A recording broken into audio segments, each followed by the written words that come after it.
Haleluya, haleluya, haleluya. Mwaramutse bene data. Imana nizere ko yabanye natwe twese muri iri joro. Izina ry'Uwiteka nirishimwe kandi rihabwe icyubahiro. Dutangiye burakeye ya kabiri, dukurikira n'ubundi ijambo ry'Imana mu butumwa bwiza uko bwanditswe na Luka. Turacyari kuri cya gice cya mbere, ariko uyu munsi ndagira ngo dusome igice cya mbere guhera ku murongo wa mbere kugera ku murongo wa 4, hanyuma twongere tugende turebe no mu byakozwe n'intumwa n'ubundi, kugira ngo tumenye ngo mbese Luka n'iki yamenyesheje uriya mugabo witwa Theophile. Uyu munsi ushobora kuba uri Theophile muri iki gihe, nshobora kuba ndi Theophile muri iki gihe, ariko Theophile akeneye ijambo rimuhamiriza ko ibyo yizeye ari iby'ukuri. Theophile akeneye inyandiko isesenguye neza, ikurikiranyije neza ubushakashatsi. Izina ry'Uwiteka rihabwe icyubahiro. Theophile ntakeneye kumvira muri rwa rusaku rw'indirimbo. Theophile ntakeneye kumvira muri rwa rusaku rw'umuntu witerera hejuru, ahubwo Theophile akeneye kubona inyandiko ihamya ibyo yabwiwe, kandi bikaba bikozwe mu buryo bw'ubushakashatsi bwimbitse kandi bikozwe n'umuhanga. Yesu ashimwe. Yewe Theophile, Imana iragukunda kuko yaguteganyirije Luka kugira ngo umenye neza yuko ibyo wizeye ari iby'ukuri. Ngwino rero twicarane, ngwino twumvane ijambo ry'Imana, ngwino turisome, hanyuma dusobanukirwe neza n'ibyo dusomye. Hanyuma Imana yo ubwayo izimanukira noneho izane umwuka wayo wera kugira ngo atwumvishe neza ibyo dusomye. Inkone yo muri Etiyopiya, ni muri Afurika, yari yagiye gusengera i Yerusalemu. Ngo nuko agaruka muri Afurika ari gusoma igitabo cyo muri Yesaya. Ngo ariko akabisoma ariko ntabyumve. Ariko Imana irebye umutima afite, iravuga iti kandi uyu mugabo muhaye uburyo bwo kumenya ijambo ry'Imana, yagera iwabo muri Etiyopiya agakora umurimo, akabwiriza abantu bakihana. Nuko ngo irangije ireba intumwa yitwa Filipo, yari intumwa ya Yesu, ngo nuko yuzura umwuka w'Imana, agendera mu mwuka. Ni ukuvuga ngo yabaye hari nk'uri kuguruka kugira ngo afate iriya nkone. Umwuka w'Imana yamujyanye mu mwuka, nuko aragenda agera muri iriya nzira iriya nkone yari irimo. Ngo nuko yari ari mu igare ariko asoma. Warangije aramubwira ngo mbese mugenzi wanjye twajyana muri iri gare? Ati wabuzwa n'iki, ngwino twicarane tugendane. Ntiyari amuzi, ariko umwuka w'Imana, haleluya, yari amaze kumusobanurira impamvu amuzanye mu mwuka. Aramaze ati si ibyo bintu uri gusoma uri kubyumva? Ati hoya, nabyumva gute ntawe unsobanuriye?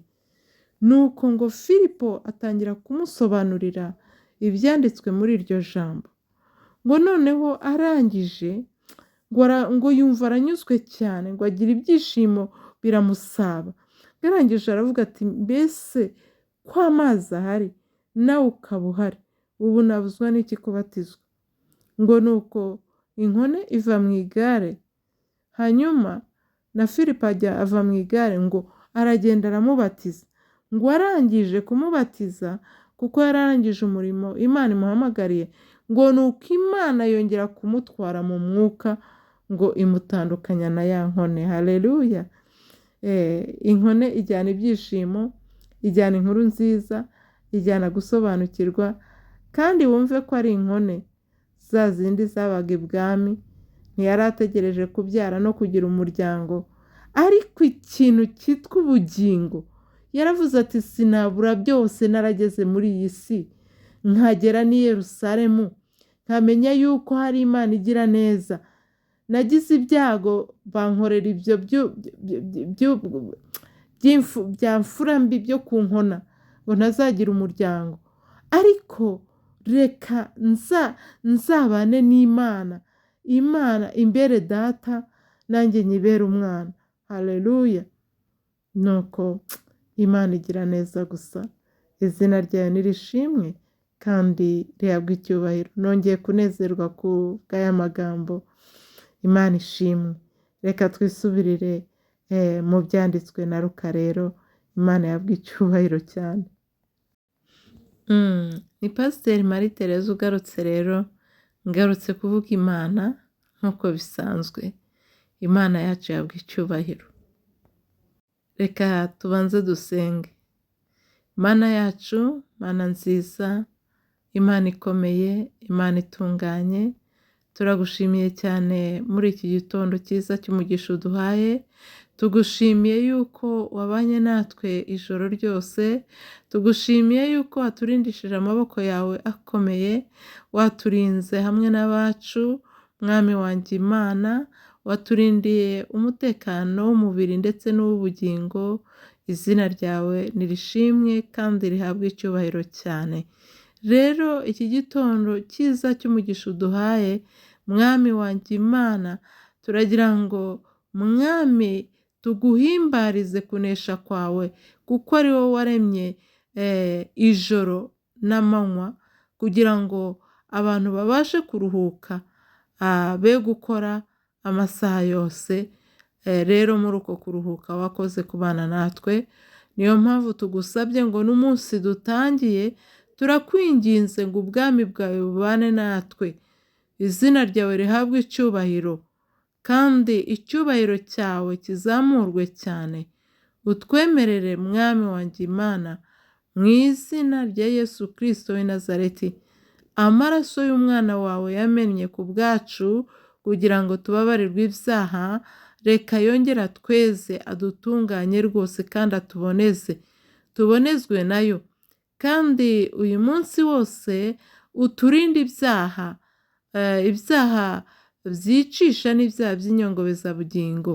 Uturinde rwose, uturinde kwitwara uko tubonye, uturinde kuvuga uko tubonye, ahubwo uduhe kwitwararika, tuyoborwe n'umwuka wera w'Imana. Reka rero tukuragize imirimo turi bukore uyu munsi, tukuragize ingendo, tukuragize abacu, Mwami, kugira ngo ubagirire neza. Mwami wanjye Imana, dusengeye abarwayi, dusengeye abanyamibabaro, dusengeye abafite intimba ku mutima, twibutse Mwami abatagira epfo na ruguru. Abo bose nubarengere, kugira ngo bamenye kuri Imana rurema, kandi bamenye kuri Imana ibitaho iminsi yabo yo kurama.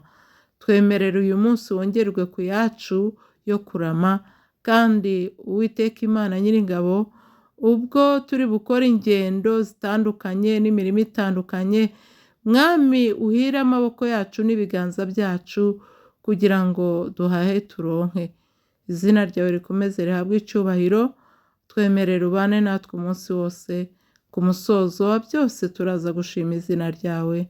Ni mu izina rya Yesu Kristo umucunguzi niho tubisabye twizeye. Amen. Reka dusome rero ubutumwa bwiza uko bwanditswe na Luka, igice cya mbere kuva ku murongo wa mbere kugera ku wa 4. Haranditse ngo abantu benshi bagerageje kuringaniza igitekerezo cy'imvaho kibyemewe natwe rwose, nk'uko twabibwiwe n'abahereye mbere bigitangira, babyibonera ubwabo, kandi bakaba ari abigisha b'ijambo ry'Imana. Nuko nanjye maze gukurikiranya byose neza, mpereye ku bya mbere nabonye ko ari byiza kubikwandikira uko bikurikirana wowe Teofilo mwiza rwose, kugira ngo umenye ibyo wigishijwe ko ari iby'ukuri. Izina ry'Uwiteka rishimwe kandi rihabwe icyubahiro cyane. Reka noneho dusome n'igice cya mbere cyo mu gitabo cy'ibyakozwe n'intumwa, uhereye ku murongo wa mbere. Twumve Teofilo, twumve na Luka ukuntu yongera kuvuga. Haranditse ngo, Teofilo we, muri cya gitabo cya mbere nanditse ibyo Yesu yabanje gukora no kwigisha byose kugeza ku munsi yazamuriwe mu ijuru, amaze gutegeka intumwa yatoranirije, azitegekesha umwuka wera. Amaze kubabazwa ababonekera ari muzima, atanga ibimenyetso byinshi, agumya kubabonekera mu minsi 40 avuga iby'ubwami bw'Imana. Nuko abateraniriza hamwe, abategeka kutava i Yerusalemu, ati ahubwo murindire ibyo Data yasezeranije, ibyo nababwiye. Kuko Yohani yabatirishaga amazi, ariko mwebweho mu minsi mike muzabatirishwa umwuka wera. Nuko bamaze guterana baramubaza bati, mbese mwami, iki ni cyo gihe wenda kugaruriramo ubwami mu Bisiraheli? Arabasubiza ati, si ibyanyu kumenya iby'iminsi cyangwa ibihe Data yagennye, ni ubutware bwe wenyine. Icyakora muzahabwa imbaraga umwuka wera nabamanukira, kandi muzaba abagabo bo kumpamya i Yerusalemu n'i Yudaya yose n'i Samariya no kugeza ku mpera y'isi. Amaze kuvuga atyo, azamurwa bakimureba, igicu kiramubakingiriza. Bakiraramye batumbira mu ijuru, akigenda abagabo 2 barababonekera, bahagaze iruhande rwabo, bambaye imyenda yera. Barababaza bati, yemwe bagabo b'i Galileya, ni iki gitumye muhagaze mureba mu ijuru? Yesu bakuwemo akazamurwa mu ijuru, azaza atyo nk'uko mumubonye ajya mu ijuru. Basubira i Yerusalemu bavuye ku musozi witwa Elayono, uri bugufi bw'i Yerusalemu nk'urugendo rwo kugendwa ku isabato. Basohoyeyo barurira bajya mu cyumba cyo hejuru, aho Petero na Yohana na Yakobo na Andereya na Filipo na Toma na Barutolomayo na Matayo na Yakobo mwene Alufayo na Simoni Zerote na Yuda mwene Yakobo babaga. Abo bose hamwe n'abagore na Mariya nyina wa Yesu na bene se bakomezaga gusengana umutima uhuye. Izina ry'Uwiteka rihabwa icyubahiro cyane. Yesu Kristo ashimwe cyane. Dusomye ibi bitabo 2 byanditswe n'umuntu umwe, kandi nanone byandikirwa umuntu umwe. Muri Burakeye ya mbere navuze ngo Luka yari umuvuzi ukundwa. Biboneka mu rwandiko rw'Abakolosayi ibice 4 umurongo wa 14. Iki gitabo cyandikiwe Teofilo bivuga ngo ukundwa n'Imana. Teofilo bivuga ngo ukundwa n'Imana. Iyo bavuze mwiza, ni ukuvuga ko ari umuntu ufite icyubahiro n'inyakubahwa. Bigaragaza ko yari umutware w'Abaroma cyangwa se undi muntu ukomeye. Kuvuga ngo ntabwo ari umuntu ubarirwa mu bantu baciriritse. Imana yacu itugirire neza. Intego y'ubutumwa bwiza rero buri muri ibi bitabo uko yabyanditse, yabwandikiye kugira ngo bukomeze kwizera kwa Gikristo. Kwizera kwa Gikristo, kwizera kwa Teofilo yari afite, ariko ndetse n'abandi bazizera bose bazamenye neza yuko ibi bintu yabikoreye ubushakashatsi, atari mu mubiri gusa, ahubwo ayobowe n'umwuka w'Imana, kugira ngo agere ahabereye ibimenyetso, agere no ku babanye na Yesu n'abakoreweho ibimenyetso, kugira ngo yandike ibintu by'imvaho, atari ibintu ari guhimbahimba, atari ibintu ari gufiritira, ahubwo ari ibintu bifite ibihamya bifatika. Imana itugirire neza. Bwandikiwe kandi kugira ngo abizera bashobore kubona ibyo basubiza abatizera babagisha impaka. Umuntu ukugisha impaka, uzamubwira uti hari umugabo witwa Luka, yakoze ubushakashatsi nyuma yo kumva ibya Yesu. Ni ukuvuga ngo yagiye mu isezerano rya kera, ajya n'ahantu hose habereye ibimenyetso, abikorera ubushakashatsi bwuzuye, kugira ngo yandikire abantu ababwira ati ibi ngibi nanjye mbihagazeho, nanjye ndi umugabo wo kubihamya. Imana itugirire neza cyane. Abize amakaminuza murabizi uburyo abantu mutegekwa gukora recherche ku cyo mushaka kugaragaza, mugashaka ibimenyetso bifatika, mukajya kuri terre, mukagenda mukareba, mukabaza. Imana itugirire neza.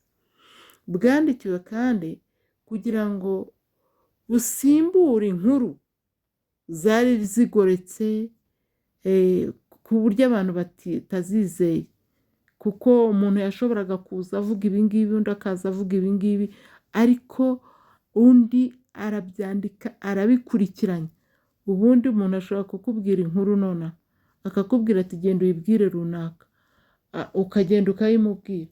Uko yayikubwiye ntuba ari kuyimubwira, undi nawe uri buyivuge ntaba ari kuyimubwira, ikazagera nko ku bantu 5, inkuru yamaze gutakaza umwimerere wayo, inkuru yamaze guta agaciro, inkuru yamaze guta intego yayo. Ibyo rero nibyo yarwanyaga, aravuga ati no, Kristo ni umugabo w'intwari, ntabwo ibye bigomba kugenda gutya gusa. Abiha akanya, ibyo yari arimo arabireka, aravuga ati naho naronka ibi ngibi gusa, ariko bizaba bimpagije. Imana ishimwe. Luka yashakaga kugaragariza abanyamahanga ko nabo bafite umwanya mu bwami bw'Imana, kandi ko bishimangirwa na Kristo ubwe, kuko yavuze ngo mugende ngo mwigishe mu mpamye i Yerusalemu n'i Yudaya n'i Samariya, ndetse kugeza no ku mpera z'isi. Iyo bavuze ngo ku mpera z'isi, natwe twisangamo, natwe Imana yadutunze inkoni itugirira ubuntu, natwe twisanga mu butumwa bwiza, natwe twisanga twitwa abana b'Imana, natwe twisanga dufite ako gaciro ko kwakira ubutumwa bwiza, tugahinduka bashya, tugahindurirwa izina, tugahindurirwa imibereho yacu igahinduka. Ni ibintu byinshi byahindutse kuri twebwe abakiriye ubutumwa bw'Imana kandi bakijijwe neza. Niyo mpamvu mujya mwumva abaririmbyi bavuga ngo gukizwa nabi bitera umwaku. Iyo udakijijwe neza ntacyo bikumarira, ahubwo bigutesha umwanya, nawe ugatesha abandi umwanya, kuko uragenda ugakorera ibyaha aho bidakwiriye gukorerwa, kandi wataye aho bikorerwa. Iyo uri mu isi, hanze y'itorero, hanze y'ubwami bw'Imana, uba ufite uburenganzira bwose bwo gukora ibyaha. Ariko iyo uje ukinjira ukavuga ngo nanjye nizeye Yesu Kristo nk'umwami n'umukiza w'ubugingo bwanjye, warangiza ukaza gukorera ibyaha aho abizera bakorera, ibyo ngibyo ni ugutandukira, uba ukoze amahano. Imana itugirire neza. Nubwo ijambo ry'Imana ritubwira ko n'intungane bwira icumuye 7, ariko mu by'ukuri iyo wavuze ngo ndetse ibyaha, ugerageza uko ushoboye ugerageza uko ushoboye kwibuza inama mbi n'ibyaha kugira ngo Kristo nawe agufashe n'umwuka wera aza gutabare kugira ngo aho utsindwa umwuka wera aza gufashe ati reka ngo ufate ukuboko ukomeze urugendo udatsindwa utageze aho wagambiriye kugera. Imana itugirire neza cyane rero. Yashakaga kugaragaza kandi ko ubutumwa bugomba kugera ku isi yose, abantu bose bakabwirwa ubutumwa, abakuru n'abatoya. Luka we ubwe yihaye intego yo gushakashaka ukuri ku byavugwaga akoresheje ibimenyetso byari bihari ndetse n'abatangabuhamya babyiboneye n'amaso yabo, bakabibona uhereye mu itangira ryabyo bigitangira ndetse bigishaga n'ijambo. Izina ry'Uwiteka rihabwa icyubahiro. Abantu rero bajya banga kwizera bitwaje ikigero bagezemo, bitwaje icyubahiro bafite, bitwaje ubukungu bafite, bitwaje ubuhangange bafite, n'abandi bose bizera bakabivamo, ukabona babivuyemo nta mpamvu ifatika yo kubivamo. Ibi bitwereka neza yuko kwizera ibyo mu iyi si, ukizera icyubahiro, ukizera yewe nagira ngo nkubwire ngo nta mugisha ubirimo. Icyari cyiza ni ukwizera Kristo kuko niwe ufite ibizahoraho, afite ibizahoraho. Tubana mu isi afite ibyo aduhaye, tukabana mu isi tugakomezanya urugendo, kuko uko umubiri wacu urushaho gusaza turi mu isi, umubiri w'imbere ari bwo bugingo bwo burushaho gukayangana no kuba butoto, busa naho buri guhingukira mu gihugu tuzajyanwamo no kubamo. Ni ukuvuga ngo ubw'umubiri burenga, ubw'ijuru buhinguka. Ubw'umubiri busaza, ubw'ubugingo burimo bukura, buva mu bwana, hahandi Pawulo yavuze ngo nabaramije amata y'umwuka adafunguye kugira ngo mugire intungamubiri zose abana, kuko mumeze nk'impinja zivutse vuba.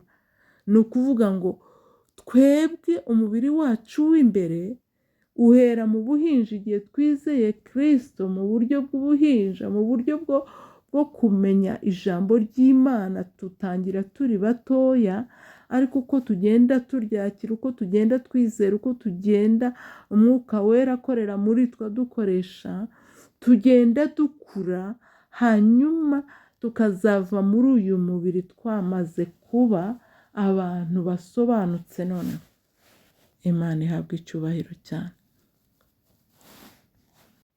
Ni ukuvuga rero ngo mu gitabo cya mbere yanditsemo ibya Yesu Kristo uko yabisesenguye byose kugeza igihe azamuriwe.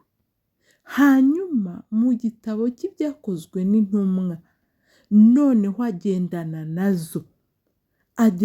nazo, kuko iyo ugiye kubisoma ubona ko ibintu byose yasaga naho ari kubigenzurira hafi. Nta hantu batubwira ko yasubiye mu buganga kuvura abantu, ahubwo Pawulo hari n'aho avuga ko bari bari kumwe. Imana itugirire neza. Bivuze rero ngo gukurikira Kristo hari aho ijambo ry'Imana ritubwira ngo ntibyoroshye, ariko iyo wamaze kuryoherwa n'ubuntu bw'Imana, gukurikira Kristo wumva ari ubuzima bworoshye kandi ukumva ari ubuzima bwiza butigeze kubaho ukundi. Imana ishimwe. Abantu banywa inzoga ngo iyo banyoyeho bumva bakomeza, mbese bibahatira kutayireka. Rero ijambo ry'Imana naryo iyo riryoheye umuntu, ntabwo ari ukugereranya inzoga n'ijambo ry'Imana, oya, ntabwo bigereranywa. Ijambo ry'Imana ni rikuru, riraturuta, riratubyaye, ritubeshejeho. Ariko nagira ngo nkubwire ngo ririmo uburyohe burenze ubw'ibyo turyoherwa ku rurimi rwacu. Ese wari uzi yuko Imana ari nayo yaremye uru rurimi? Ku ururimi rumwe rwumva ibisharira, rukumva ibirura, rukumva ibiryohereye, rukumva ibibishye, rukumva ibitagira gahunda, ibitaryoshye n'ibinabihe. Mbese Imana yakoze specialite ku rurimi. Namwe muzabigerageze murebe. Uzarya urusenda, urye intoryi z'intagarasoryo, urye isukari, urye umunyu, urigata umubirizi, urye n'igikakarubamba, urye na cyembazi, noneho uhekenye ikijumba, uhekenye umwumbati, uhekenye urutoryi, unywe amata, unywe umutobe. Uzahita usobanukirwa, umenye ngo Imana yamenye kuvuga ngo aka gace karumva isukari, ngo aka gace karumva umunyu, ngo aka gace kari bwumve. Mbese buri kantu, ni ukuvuga ngo uburyo ururimi rugabanyije mu kumva ibintu. Icyampa ngo n'umutima wacu aba ari kugabanywa mu kumva iby'Imana. Hano kuri iyi videwo nasizeho umutima uri kumisha amaraso. Hari indirimbo yo mu gitabo cyo gushima no guhimbaza Imana ivuga ngo yamviriye amaraso yo mu mutima we. Ndashimira Yesu wamviriye amaraso yo mu mutima we. Ayo maraso nkayizera, akaba ari yankiza ibyaha. Ariko ayo maraso akankiza n'uburwayi, akankiza n'ibindi byose. Mu kwizera, nizera Kristo, nkamwizerera muri ariya maraso yo mu mutima we yamenetse ku bwanjye, yamenetse ku bwawe. Imana itugirire neza. Theophile, iki gihe ni icyawe, uyu mwanya ni uwawe wo kubitekerezaho, kuko uko byagenda kose izi nyandiko zose Theophile yarazisomye, kandi nubwo batatubwira iherezo rye, ariko ndahamya ko ryabaye ryiza. Imana itugirire neza, kandi Imana ihabwe ikuzo n'icyubahiro.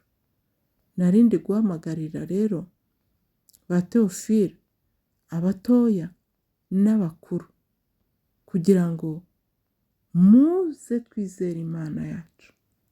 Uko Luka azakomeza kudufasha dusoma ibyo yanditse, kugira ngo noneho tugende dusesengura ijambo ku rindi, cyangwa se igice ku kindi, cyangwa umurongo ku wundi, ni ukuri tuzagira icyo dukuramo. Theophile yabifatiwe umwanya, uko biri kose yarabisomye, kandi n'uyu Luka yabifatiye umwanya.